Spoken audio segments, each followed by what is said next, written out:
Hey, Terry with Troll Zone out here testing this morning. Wanted to show you how the machine affects lure action. We're going to be testing a bunch of different lures today. We got flicker shad, we got some Smithwicks, and we got a bunch of musky stuff. So just show you the machine right here. I've got it set to rotate pretty fast. Usually this is going to be a lot faster than what you're going to want to do while trolling. You can see how the machine works.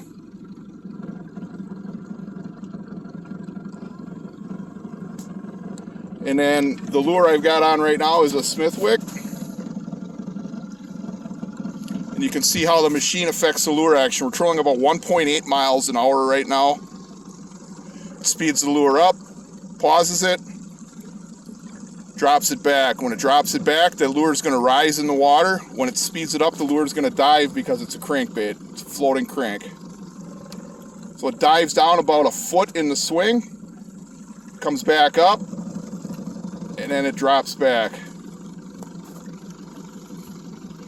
When you're trolling, you're going to want to set this probably to do a rotate about once every 45 seconds to a minute.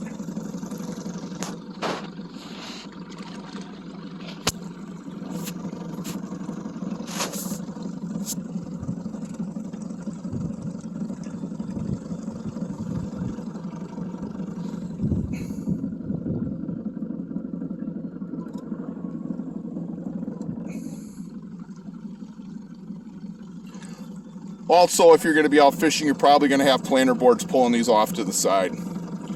But what it does is it changes the lure speed, and it's also hitting a couple different depths.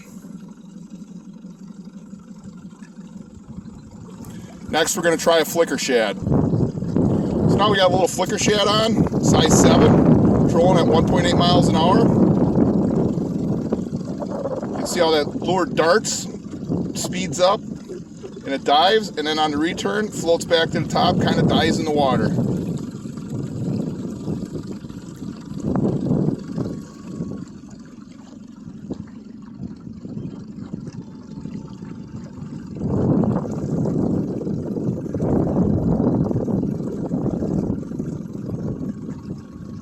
So you're hitting about a 3-foot depth change with the Troll Zone, and you're also varying the speed, which what I like to do is just set my nav system and let the Troll Zone do the work instead of having to do S-turns where you're speeding up the outside boards, slowing down the inside boards. And one thing you can't mimic with an S-turn is when that returns like that, the dying fish in the water.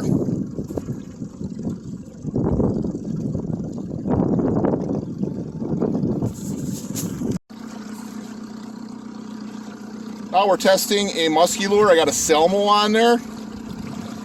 We're trolling about 3.5 miles an hour right now.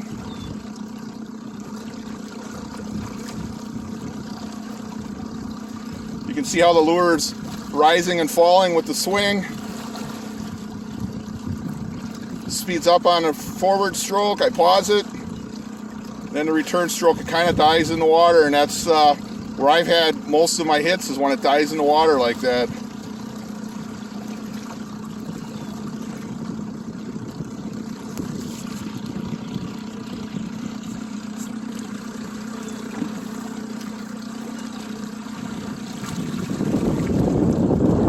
Machine.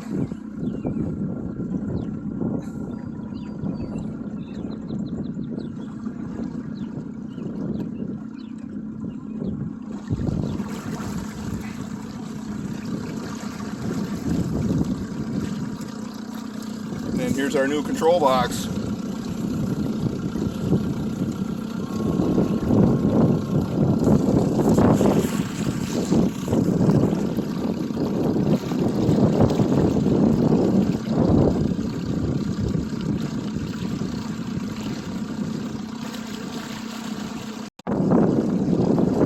Rapala Super Shad.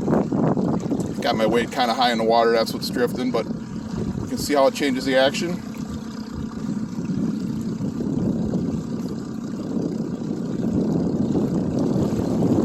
I'm going to show you, I'm going to speed or slow this thing down on the return a little bit and show you the effect it has.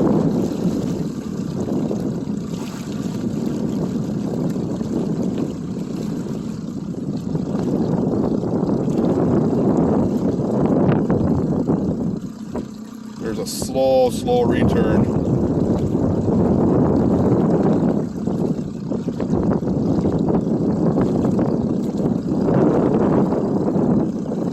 Again, speeds are all adjustable. We have a remote control, so you can adjust it on the fly.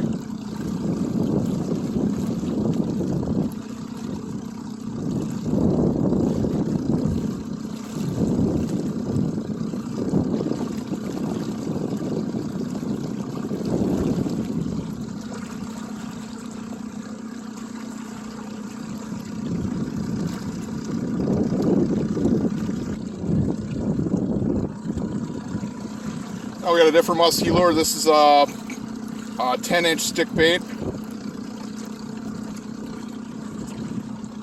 You can see how you're trolling, just speeds it up, slows it back down. Slow wobble on the return. Lets the lure float up.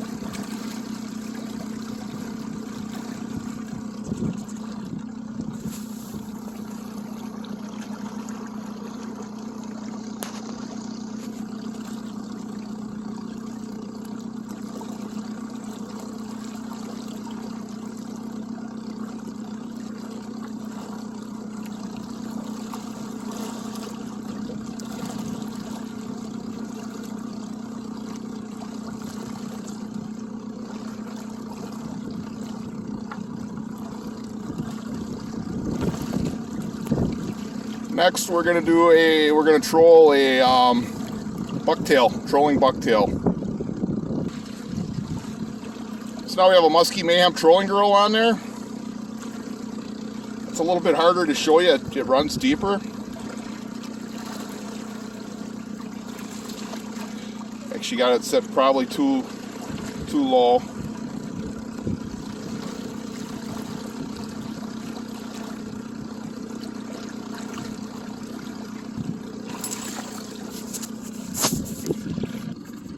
So this Muskie Mayhem trolling girl I got on right now, this lure actually rises as you swing forward, and then as you drop back, it dives. It's kind of hard to see what it's doing.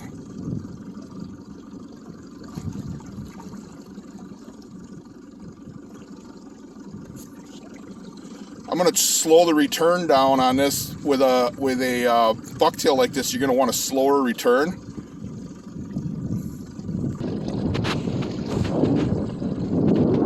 Here we are again. I slowed the return down.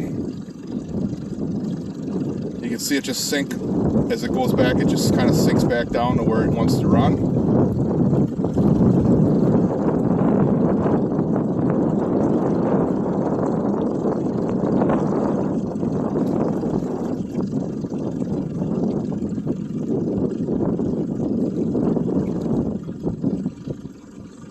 So you're catching different speeds and you're also hitting different depths. Here's our last lure. This one is another 10-inch crankbait. You can see on the return. This one is a deeper diver, so it's down pretty low already. You can see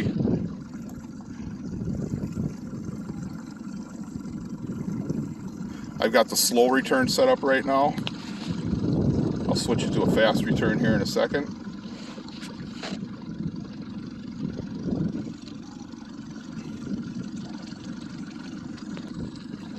Now we got the fast return.